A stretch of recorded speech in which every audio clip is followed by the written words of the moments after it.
आज पश्चिम बंगाल में चुनाव से पहले ही सियासी महायुद्ध की तस्वीर झलक गई, जब ईडी की रेड को लेकर खुद सीएम ममता बनर्जी खुलकर मैदान में आ गई। ईडी, बीजेपी और केंद्र सरकार को ललकारा, सड़कों पर अपनी सियासी फौज उतार दी, जबकि ईडी और बीजेपी ने साफ कहा कि भ्रष्टाचार पर प्रहार को लेकर ठोस सबूतों के आधार पर ही छापेमारी हुई है। सवाल है, क्या ईडी रेड पर यह सियासी फाइट बंगाल चुनाव का टर्निंग पॉइंट साबित हो गया?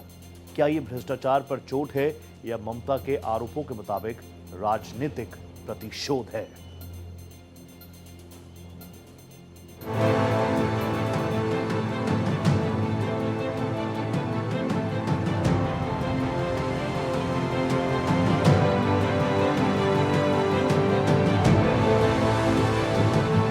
ईडी एक्शन, ममता को क्यों टेंशन?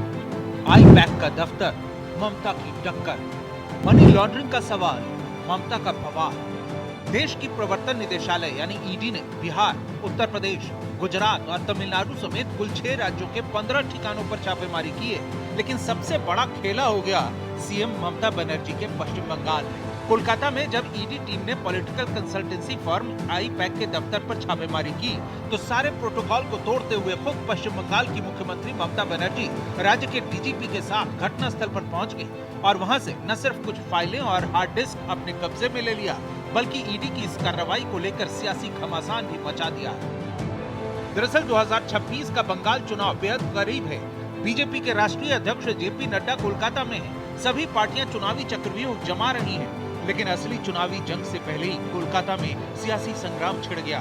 टीएमसी के वॉर रूम कहे जाने वाले आई पैक के दफ्तर में रेड की खबर से आक्रोशित ममता ने छापेमारी स्थल से ही ग्रीन फाइल के साथ ही केंद्र और बीजेपी के खिलाफ ललकार लगा दी। To collect all of our party hard disk, the candidate list, the party strategy, the party plan. Is it the duty of the ED and Amit Shah, the nasty home minister, the naughty home minister, who cannot protect the country, and is taking away all my party documents? If I raid the BJP party office, what will be? What will be the result? दरअसल ED की team Kolkata के political consultancy firm I pack के salt lake स्थित दफ्तर और इसके प्रमुख प्रतीक जैन के लाउडन स्ट्रीट स्थित उनके निवास पर छापेमारी कर रही थी। ममता वहां पहुंची और ग्रीन फाइल हार्ड डिस्क उठाकर चली गई। ममता ने ईडी और केंद्र सरकार पर गंभीर आरोप लगाए हैं। ममता बनर्जी का कहना है कि political consultancy firm I pack को जानबूझकर निशाना बनाया गया। आई पैक ममता की पार्टी टीएमसी के लिए काम करती है। आई पैक के मालिक प्रतीक जैन टीएमसी के आईटी सेल के भी प्रमुख हैं। ममता का आरोप है कि ईडी की कार्रवाई गृह मंत्री अमित शाह के इशारे पर हुई है। ईडी टीएमसी के गोपनीय दस्तावेज और चुनावी रणनीति जब्त करना चाहती है। 2026 विधानसभा चुनाव के उम्मीदवारों की लिस्ट चुराने की साजिश है। टीएमसी के निजी दस्तावेज ईडी को लेने का कोई अधिकार नहीं है। चुनाव का स्ट्रैटेजी पूरा छीन के लिया, एक क्राइम है। अगर आप हमारे साथ लड़ने नहीं सकते हैं, तो अब क्यों हम बंगाल में आते हैं? आप हिम्मत से काम लो, आप लोकतंत्र पुलिस प्रोसेस में जीतो। आप एजेंसी लगा के हमारा पेपर लूट करते हैं, करते लूट बोलते झूठ।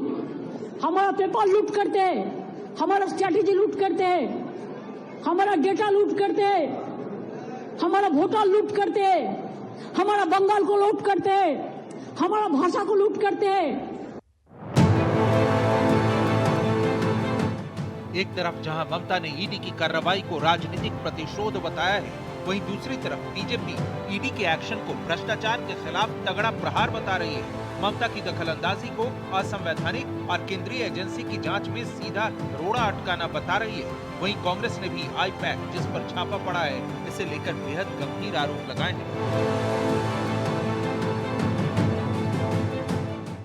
মুখ্যমন্ত্রীর এই ধরনের কাজ সাংবিধানিক প্রতিষ্ঠানের সরাসরি কাজে হস্তক্ষেপ এবং তদন্তে বাধা দান। এটা একজন মুখ্যমন্ত্রী, তিনি শুধু রাজনৈতিক নেতা নেত্রী নন, প্রশাসনিক কর্তৃ। নিন্দা জানাই। ये ईडी सीबीआई इनके खिलाफ सबसे ज्यादा शिकायत हम लोग लगाते हैं। जब कांग्रेस पार्टी के खिलाफ और दूसरी जगह जब ईडी सीबीआई की बेजा इस्तेमाल हो रही है तो ममता बनर्जी चुप्पी साधी रहे थे। आप ध्यान से जरा देख लियो, चुप्पी साधी रहे थे।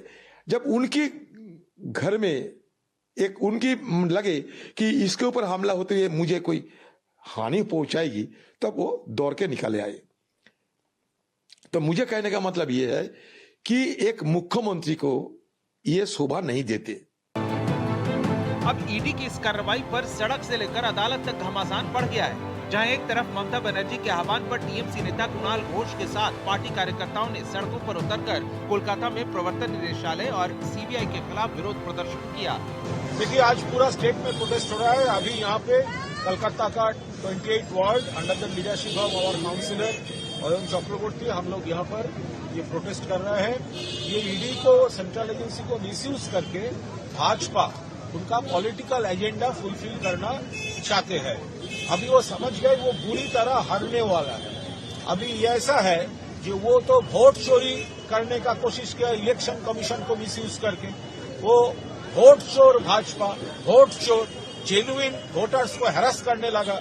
जब वो देखा पूरा स्टेट में तृणमूल वर्कर्स वो रास्ते में उतर गए और पूरा स्क्रूटिनी, पूरा सिटीजन्स का साथ दे रहे हैं। वहीं दूसरी तरफ बीजेपी पश्चिम बंगाल ने ट्वीट कर ममता पर ईडी के काम में बाधा डालने के आरोप लगाते हुए कहा है कि ममता के हस्तक्षेप और बयानों ने कानून के शासन में जनता के विश्वास को कमजोर किया है। उधर ईडी ने भी सोशल मीडिया पर यह कहा कि तलाशी सबूतों पर आधारित है और किसी भी राजनीतिक संगठन को निशाना नहीं बनाया गया है। साथ ही ईडी ने तलाशी अभियान के दौरान ममता बनर्जी पर अवैध हस्तक्षेप का आरोप लगाते हुए कलकत्ता उच्च न्यायालय में याचिका दायर की है। ईडी ने छापेमारी के दौरान जांच में बाधा डालने और अड़चन पैदा करने का हवाला देते हुए मामला दर्ज किया है। इस मामले की सुनवाई शुक्रवार को न्यायमूर्ति सुब्रा घोष की बेंच करेगी। लेकिन इस बीच सियासी आरोप प्रत्यारोप तेज है। सोशल माध्यम में ट्वीट किए हैं कि ये जो केस है ये कोयला चोरी का केस है और ये बहुत दिन से चल रहा है। ये कोई नया केस नहीं है और इसके साथ राजनीति या टीएमसी का कोई संबंध नहीं है। और मुख्यमंत्री ममता बनर्जी जो बात बोल रही है कि उनका पार्टी ऑफिस में ईडी आए हैं, ये सरासर झूठ है। लेकिन ये ताज्जुब होने का कोई बात नहीं है क्योंकि ममता बनर्जी एक पैथोलॉजिकल लायर है। सुबह से शाम तक वो झूठ बात बोलती है। आज 6 जगह में बंगाल में हो रहे हैं और 4 जगह दिल्ली में हो रहे हैं। पुराना केस है, आपके ऊपर तो केस होना चाहिए, आपको तो अरेस्ट करना चाहिए ममता बनर्जी। आप ईडी का सरकारी काम में आप दखल अंदाजी कर रहे हैं। आप जोड़ करके घुसकर हरा रंग का फाइल लेकर आप डॉक्यूमेंट्स लेकर आप निकल जा रहे हैं। आपके ऊपर तो केस होना चाहिए, आपको तो अरेस्ट करना चाहिए। वेस्ट बंगाल में करप्शन के केसेस बोथ साइड्स है और कई सालों से है, मगर ये फैशन सा बन गया है भाजपा की तरफ से।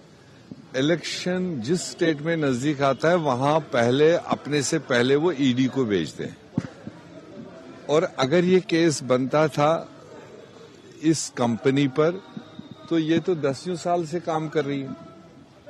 ये ईडी रेड, इस तरह का इन्वेस्टिगेशन 2 साल पहले भी हो सकता था, 3 साल पहले भी हो सकता था, आज ही क्यों? आईपैक और टीएमसी को लेकर जैसी जानकारी और आरोप सामने आ रहे हैं, उसमें यह जानना बेहद दिलचस्प होगा कि आखिर इन हरी फाइलों में क्या है, जिसे लेकर ममता ने इतना बड़ा संग्राम रचा है। क्या वो सीक्रेट बचा ले गईं, या अभी भी कई ऐसे तथ्य हैं जो सियासी भूचाल ला सकते हैं? क्या बंगाल में इस बार का खेला भ्रष्टाचार बनाम रणनीतिक घमासान होगा? Bureau report, Bharat express.